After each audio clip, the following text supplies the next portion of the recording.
channel. My name's Adrian, and this is my weekly channel update. This is my opportunity to talk about the games that I've played this week, what's arrived into my collection, and also we'll have a conversation topic at the end of the video.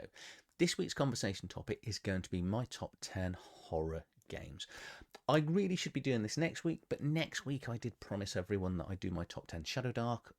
And, you know, I'm one of those, if I say I'm going to do something at a certain time, that's kind of when it's going to go out. So I think actually the good thing, though, about this is it does give you a chance, if you are going to be playing something on Halloween, hopefully one of these top 10 games will inspire you. You'll see just over my shoulder here 3 Shadowdark kind of books, because Shadowdark may or may not be a new entry into my top 10. It wasn't in it last year, so it's quite interesting actually running these. I have got 6 new entries, and yeah, so there's 4 that came in from last year. So you can't go back and watch it. Well, you can, but you might just want to watch the top 10 here, and I'll kind of explain some of the changes as I go through.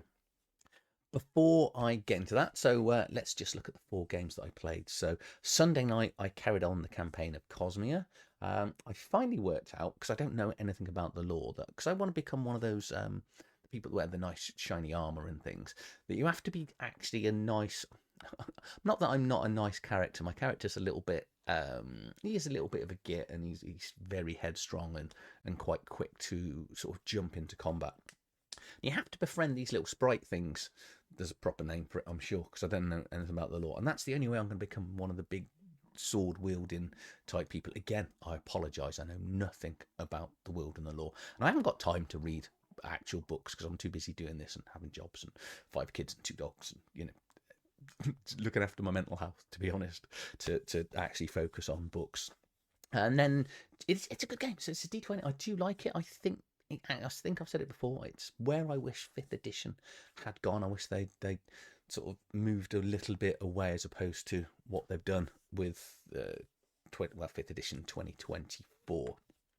Tuesday night, I actually got to play Liminal, which is an investigation supernatural. We're basing it here in London. I'm this ex-military, wisecracking, sharp-shooting, gunslinging type character, and my role is to protect the mage. That's all I'm doing. I'm the mage's bodyguard, and I've got a gun called St. Agatha, which is an artifact weapon that does a lot more damage than a normal weapon. And the weird thing is about playing it in the modern day is I've got to try and sneak this gun into everywhere we go in modern day London. So that's a challenge I hadn't really thought of. Where Rob, he's playing a werewolf, and when he transforms, he's going to be naked at the end of it, which I like. But it does mean that he can take his weapon with him anywhere. I need to be a bit selective of where I hide my weapon, and without my weapon, I'm not the greatest of bodyguards. So that's going to be quite an interesting thing. Wednesday night, we played Dark Forest on the Dungeons and Dyslexia Tabletop Tales, which is currently on Kickstarter now, which is an amazing Shadowdark setting. It's a really grim, dark, horrible forest. I've done a couple of videos on it with an Underdark, but you play cutesy little animals, so don't let that put you off, because it's really well written and the animals are really interesting, because each ancestry gets 2 wonderful abilities, like the hedgehog that gets to roll into a little ball, spiky ball, so if anything hits it, they're going to take damage as well as, you know, giving damage. So that's quite good. It's really good. Go and watch either the video or the review that I've done.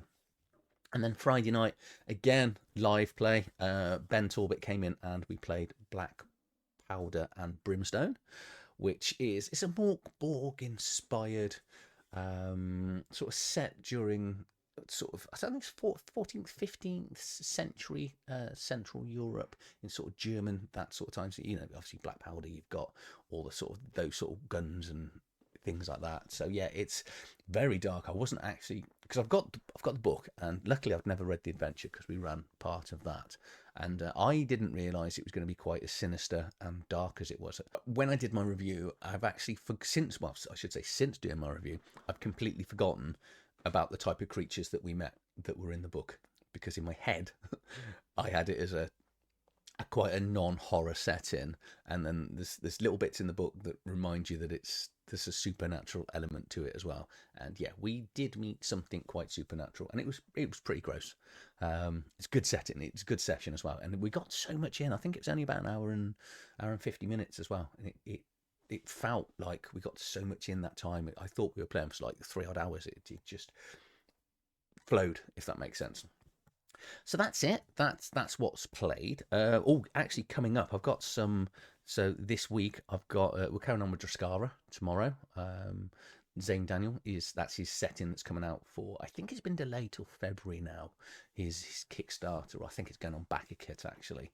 So that's his world. So we're carrying on with that. Our second session. We've got review on Wednesday for Mutant City Blues. Unfortunately, it was delayed 2 weeks ago because Pookie wasn't very well, so we'll be reviewing that live. And then Thursday night, Erica Lowe is coming in, and I'm talking to her about her current Kickstarter that's flying. It's raised tens of thousands of pounds. Ragnar Borg, which is a Mork Borg Vikings setting that looks really good, and so I'm really looking forward to sort of catching up with her and showing that off. And then I've got a week off. I'm on holiday. I think I'm going away a few days. I'm not totally sure what's going on. I've got a son's birthday in there as well. And then at the end of the week, I've got a daughter's birthday. Yeah. My 3 children, as in the youngest 3, they are all born within 3 weeks of each other, which is ridiculous. Don't do things around Valentine's Day if you backtrack months. So yeah, it makes for a really expensive 3 weeks. And then obviously we've got my birthday, then Christmas. So yeah, it's just a terrible time of the year for finances. Okay, so what came in? I'm not going to show 8 of the books, but I'm going to start off. Obviously, I want to do a huge thank you. So if you follow any of my socials, you will have seen a photograph that floated around. Mongoose Publishing contacted me, and they went, "Is there anything you'd like?" And I said, "Well, I play Traveller. I used to play Paranoia. Like to get into, wouldn't mind." And she said, "Yeah, that's absolutely cool. I'll send you something out." And then Friday, this gigantic box turned up, and I think there was 8 books in there. Some pretty much nearly everything for Paranoia, which as you can see over here. Then they sent me the Shield Maiden as well, which I'd never heard. I had seen the cover of it, but didn't really know much about it. And I had a quick flick through that. That's actually really quite interesting. It's science fiction, Shield Maiden's Viking-inspired world that actually I was having a good flick through. I thought, actually, I think this would work quite well. And it seems to be the same system as Traveller, and they sent me a chunk of Traveller as well as Games Master screens and dice and things like that. So thank you very much. I have asked for the PDFs because, the way I do my reviews. If not, I guess I'll just have to go and buy them, which still is incredibly generous of Mongoose. So let's have a look at the 4 books that came in this week. So first one I'm going to look at is Run from the Dark, which is horrible. This could well end up in my top 10 next year because this is horrible. It's a folk horror inspired game. It's coming on Kickstarter very soon. I don't know exactly when.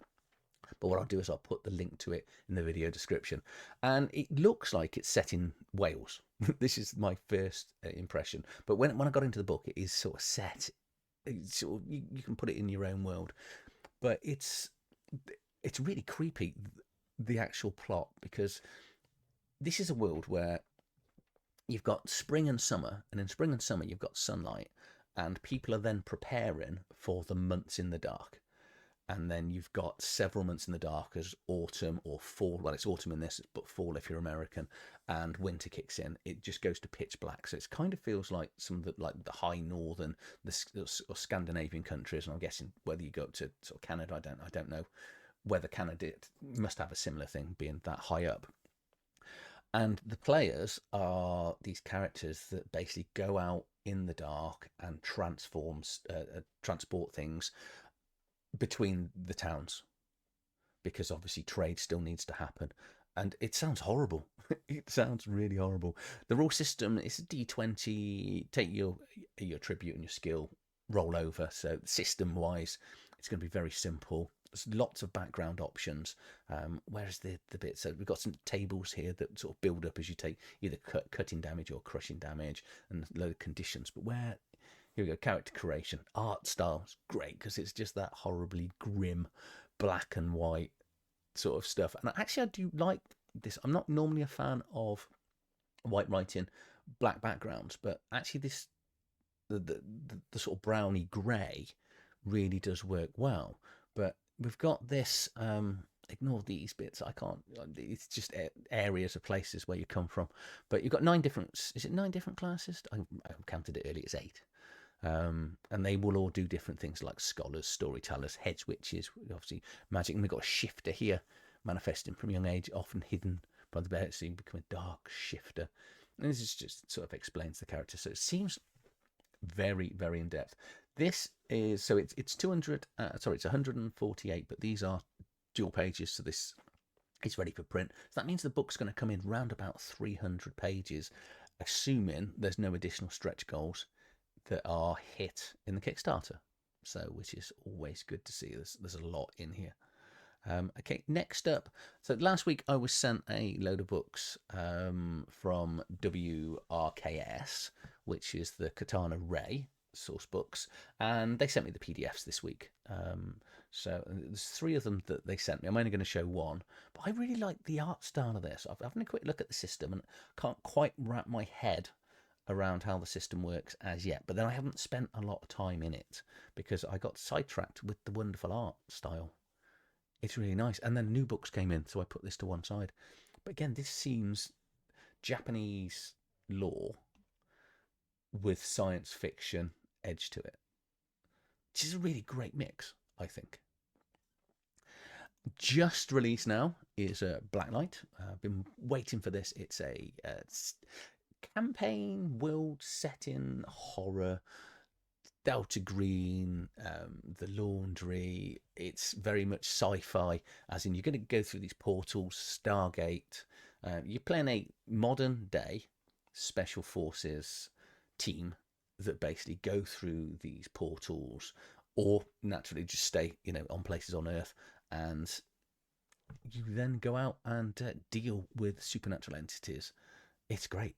It's great. I've been reading this for a long time because the rules were mostly made available during the Kickstarter, so I've had a play with this, done a few solo things, and the core rulebook is now finally here.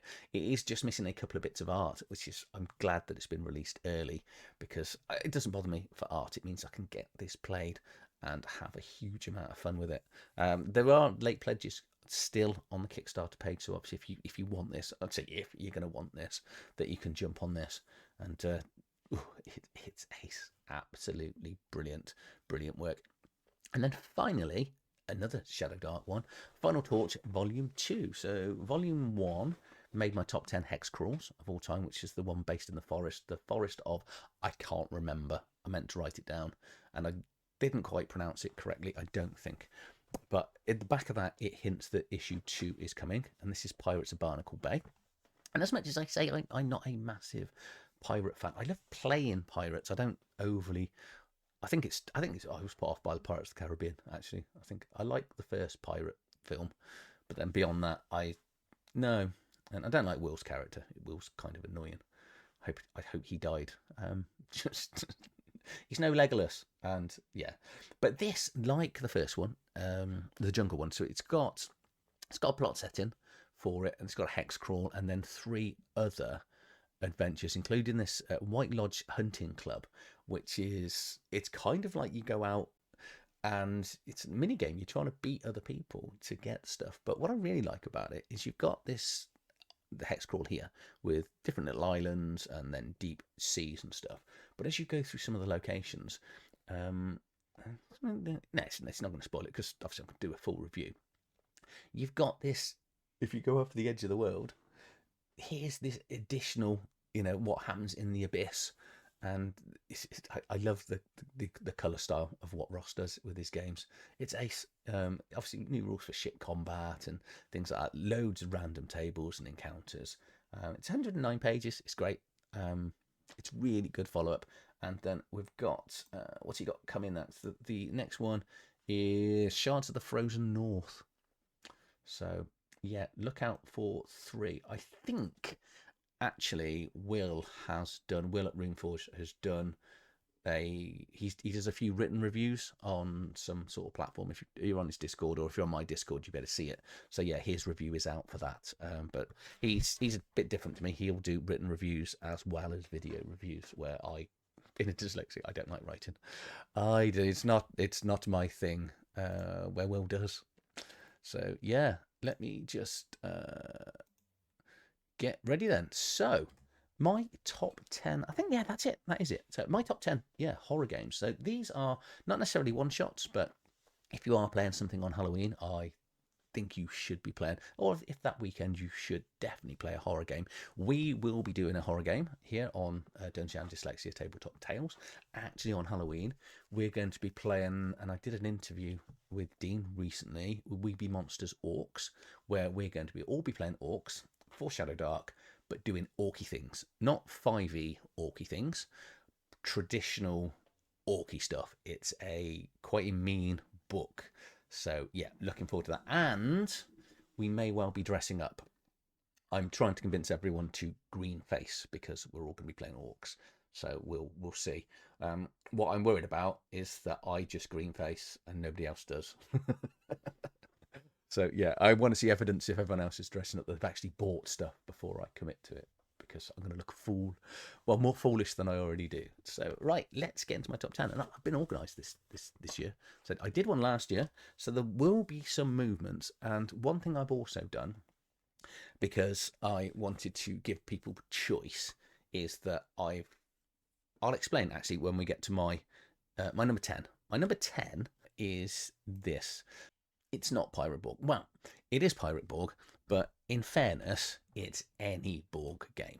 Okay, Mork Borg, Borg, or however Pookie tells me I should be saying it, or however everyone else wants to say it. This channel is Mork Borg, Pirate Borg, Slayborg, Ragnarborg when it comes out. The Borg games make for incredibly fun horror experiences, because they all have some sort of like this doom clock where the world will eventually end and all of the characters are going to die. That's assuming you can survive long enough to actually get to the end of the doom clock.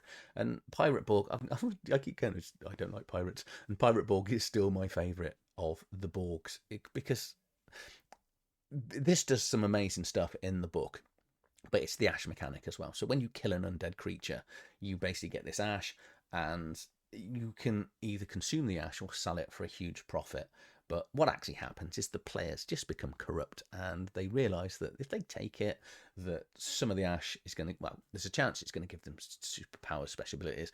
Flip side, there's a chance they're going to die. So, yeah, my number 10 is any Borg game. And if you're going to be doing a one-shot for Halloween, then board games are really, really easy to throw in. Okay, my number 9 actually is up 5 places, and this is Alien, the role-playing game. And everyone's going to go, but Adrian, you don't like the Year Zero engine. You constantly moan about it. And I do. I do constantly moan about the Free League system, the Year Zero engine. It's not for me. But the thing is, I think this is actually, other than Blade Runner does the Free League system amazingly, Year Zero engine amazingly. But this, because you get so many more dice as you get stressed, and you can succeed and then still get bad things happen, and because it's semi-co-op, it's amazing. Because if you're playing the set rules in here, the pre-made adventures, you're going to get these little cards, and within the card it's going to give you a specific goal that you need to do. So you've got the overall mission, but within that mission you've got to do something else, and everyone else playing is going to have their own individual mission. And as the game goes on, that mission sometimes changes as well. So you'll be setting up to do something brilliant. I think this probably will rise because the new edition's coming out. I didn't get on with all this. I found this book incredibly hard to read. So I've never actually ran it. I've only played Alien. But the new edition, it flips it around, so it's going to be a white background with black writing. I had my final sort of dispatch coming out, so Free League, I've got all of it coming, so which is really exciting. So I think I think it's going to rise. Say in the last year it rose 5 places, so it should possibly carry on rising. Okay, my number 8 is a new entry. And the reason why, and I might get hate for this, I don't know, the reason why I'll never, say never, play Delta Green again. I was sent this by Cubicle 7. It's available on PDF only, so if you pre-order it direct with Cubicle 7, they will send you these now. And it's based on the Laundry Files, which I've got the first book that I haven't read. But I think, well, there's 2 reasons why I love this over Delta Green, because it very much feels the same game. Now, it's kind of horror because it's a little bit slapstick. It's a little bit like The Office, the TV show, as well. So it's got all that sarcastic wit to it. But in essence, you are fighting against Cthulhu monsters, hence the reason it's in here. But it's based in the UK. And it uses the Cubicle 7 D6 system, which is everything I want the Free League system to become. I want it to evolve into this. Because, yes, in essence, it's exactly the same as Free League. You're on a pool of dice based on your attribute plus your stat. But what this does is it allows you to manipulate the dice. Okay, so as opposed to with Free League, where if something good happens, well, with Alien, it's stress, you get more dice. You know, if you're skilled in it or you've got equipment that helps you. I'll probably just say this: this book's pretty hilarious as well. I just love the style and even down to things like the coffee stains and stuff. It's just weird. But what this does differently is, as you are more skilled, you get more ranks, but you can also be you've got this ability to manipulate the dice. So if you roll, here we got a focus. So that's good timing. So stat plus skills to give you your dice pool, but you can have a focus of up to 3. And what that basically means is, let's say you roll, the difficulty is 5. Let's go Free League. Let's make the difficulty 6. So it's a hard check to make. And you've got 3 focus. It does mean that if you roll a 3 and you've got 3 fits, you can manipulate 1 die up 3 spaces, or 3 dice up 1, or 1, 2, and 1. So if you roll 3 5s, you could move all those up to 6 to get you 3 successes. Or if the highest you roll is a 3, you can move that up 3 places, so you're always going to get a success. Well, you're highly unlikely to fail. You're only going to fail some if you're rolling 1s and 2s if you get 3 in it. And I like it, and I like the fact it's capped at 3 as well. But yeah, it's Delta Green did take quite a pummage. It was completely out. It dropped out of, what did I do? I think it was almost the bottom of, because there was 35 books I had in this, and it was practically at the bottom, because I do like Delta Green, but now I have a choice. I would pick this every single time out over Delta Green. And I think maybe because it's based in London as well.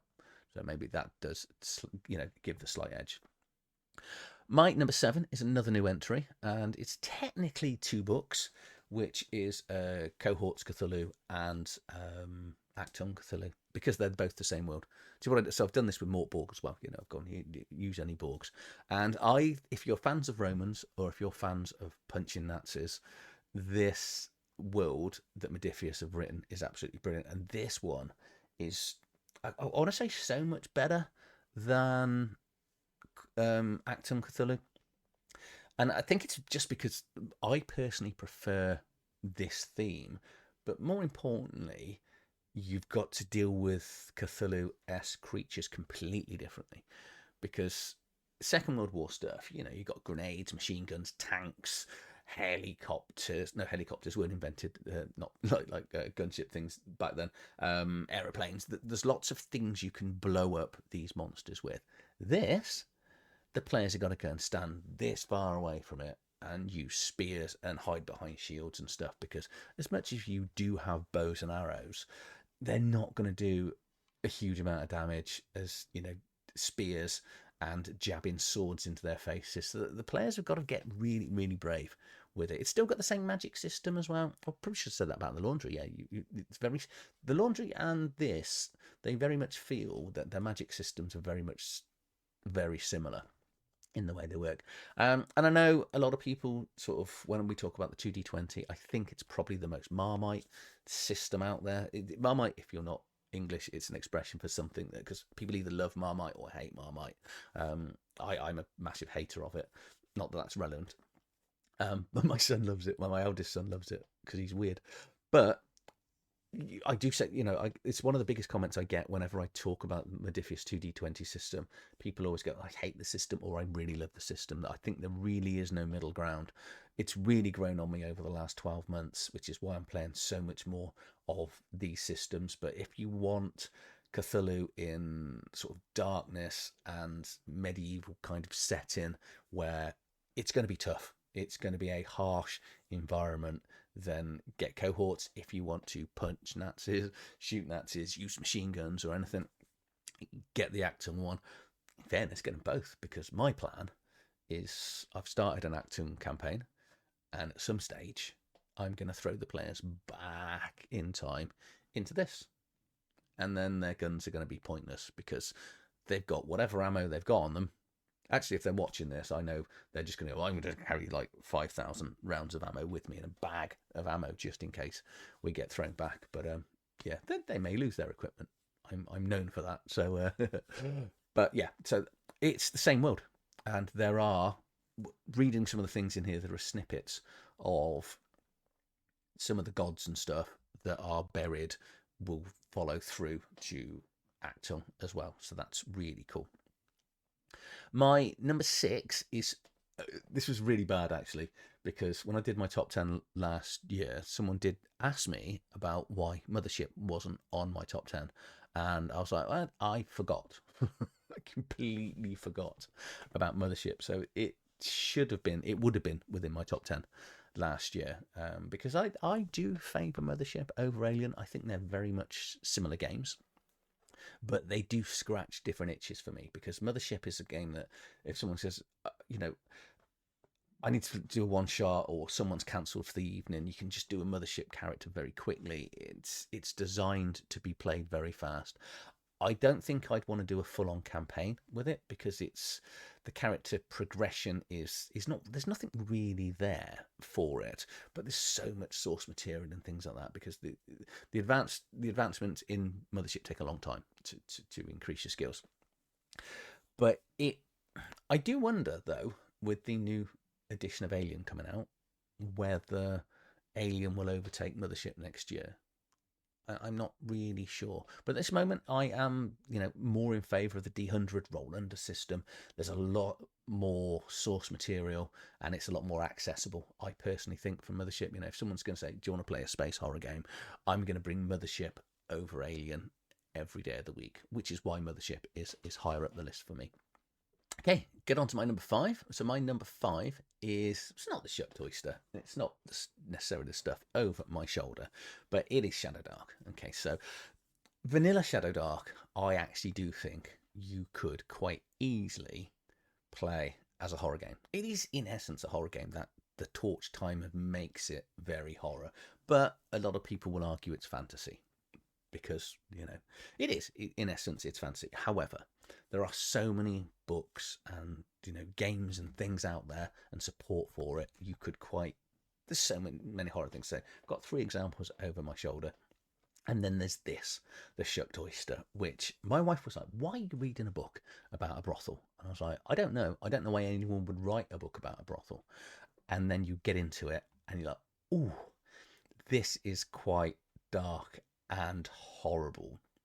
And it's the beautiful thing about it as well is it's got its own. I've done a full review of it. I'll link the review in the video. But what in essence it is, we've got here after the fire. So I'll just leave it. I'll leave it here for a second. But this is a location that you can put into any town, and over a period of time, players will find out about it. They'll hear rumours. There's actually all the rules here to have the rumours outside of town to bring people into the town as well. But the town's in essence a safest place, apart from here, because there's lots of investigation that's going to go on. There's lots of different prostitutes they're going to interact with. There is a horrible, dark story related to it and what's going on. And over time, it's going to burn down, and then it gets rebuilt. And every time it's burnt down, it gets rebuilt. And what this will do, you will add this to your campaign, and the players will still carry on going out and doing the hex crawls or whatever missions. And as time goes on, they'll still come back, and then they're going to want to investigate further.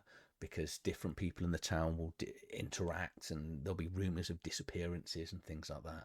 And then you'll get to find out what's really going on. And once that's done, do I? There's a few dungeons in the book. That's all I'm going to say. That is as far as I'm going to say on that. But say, any of these, Wicked Witch of the Woods is a great one shot. Dark Visions is all like it's really sinister cults and things like that.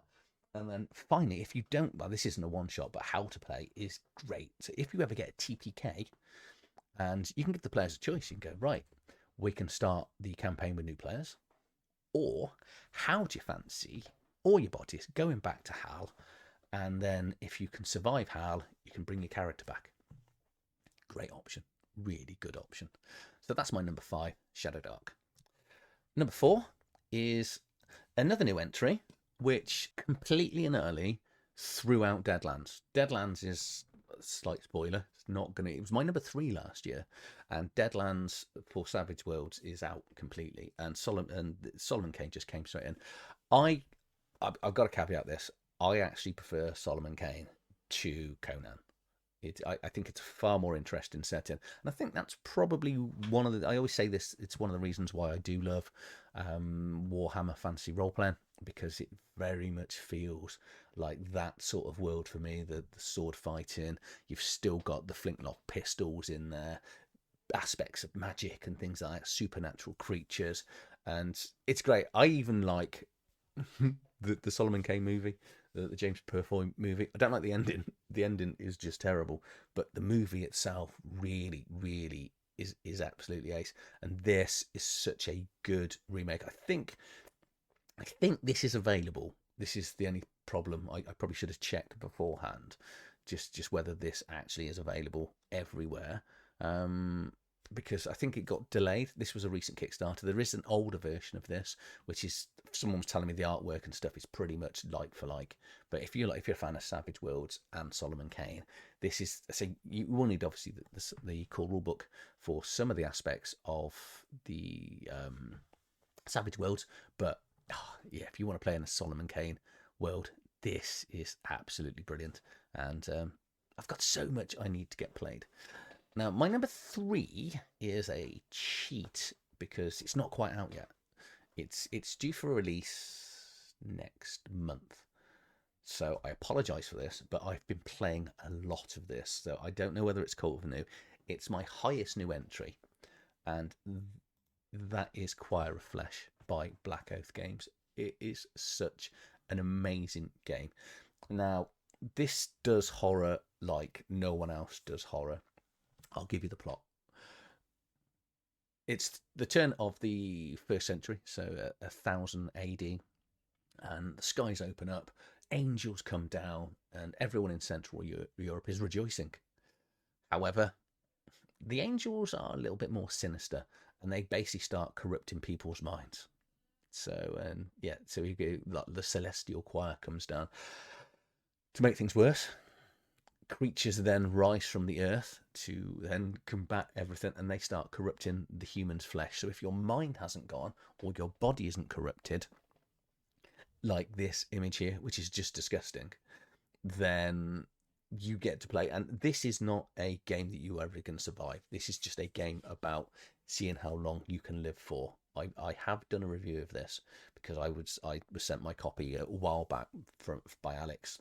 I also interviewed him last week, and we were just talking about this, because what makes this different to so many other games that they play is, so it's D20 rollover system. It's strength, con, dex. That's all going to sound very familiar, but this has another character, and we're going to get to it in a very second. You're going to go, this is weird. So you've got existing things and other stats.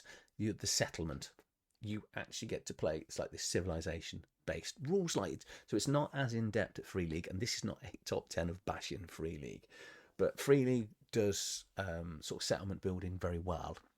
But there's certain aspects where I find you've got to collect too many resources sometimes.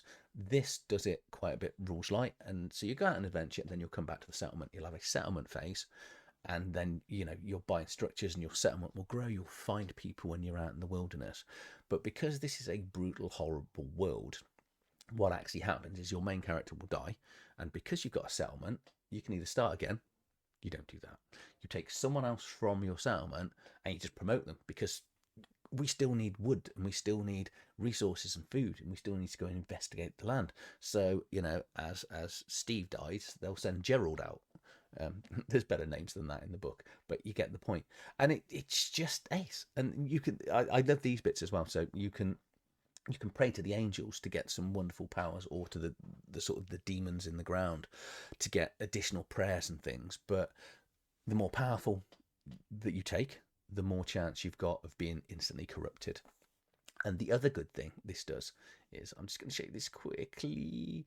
As you will do investigate the world, you will then get I should have said, actually, this is a solo game and co-op, so you can play it DMless, which is how I play this. It's just me that's playing it.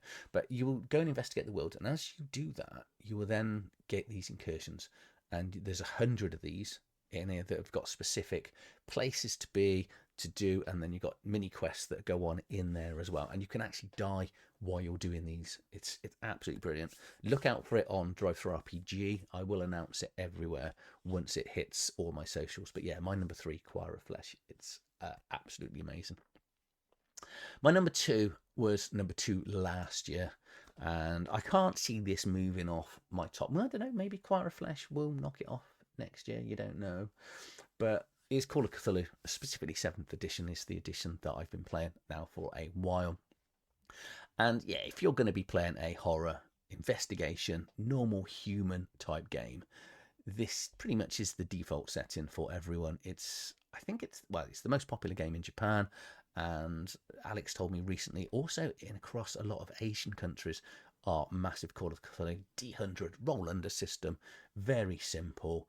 Play a standard human being that starts to investigate outer gods, and then it's a bit like Choir of Flesh. It's how long can my character survive for before I either fully mutate or go mad and kill myself. It's not a cheery game in any way. It is happier than that, if that makes sense. But you spend your time, and this is what I like about it's like Cohorts Cthulhu as well. Is in this, you are not combatants. You are not actually, as you find out things about Cthulhu and stuff like that, and the elder gods in general, you're going to be running away. You'll always have the one character. There'll always be someone in the party that goes, I'm going to go and fight this, and you just go, that's good. We don't now need to outrun the creature, because we just had to outrun one member of the party not to die. And there's always someone that thinks they can go and kill whatever it is, and invariably they don't. And it's great fun, and there are so many different worlds and stuff for it. There's a Western setting, down darker trails. There's my favourite setting, which is the Dark Ages setting, which is a wonderful setting. There's some, I think, 2 of the most famous campaigns that are out there. The one of Nathan that I can never say, and Horror on the Orient Express, which are, I think they're always like in the top 5. Those 2 of the if you're going to play any campaigns before you die, these should be campaigns that you play.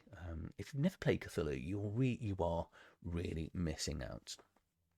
Okay, my number 1 is actually the same as number 1 last year, and that is because these both, they were 1 and 2, and I didn't want Vampire the Masquerade and Werewolf the Apocalypse to just be 1 and 2 like I did last year, so I just combined them into the top place. So I just went World of Darkness. So I'm pretty happy to play Mage. If anyone said to me, if you're going to play any horror game, these 2 are always going to be, yep, play that. I'll play. Given the choice, I'll always play Werewolf over Vampire. But this was pretty much my introduction into role playing.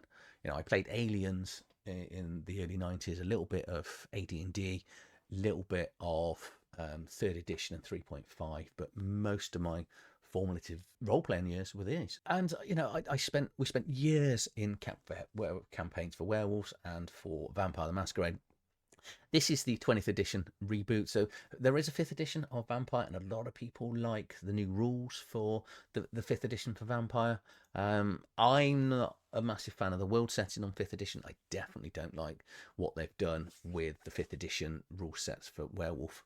I've been going through that. So if you're going to pick up Werewolf, and you can find one, get 2nd edition, because actually both of these are currently on sale on TTRPG if you want the 20th edition.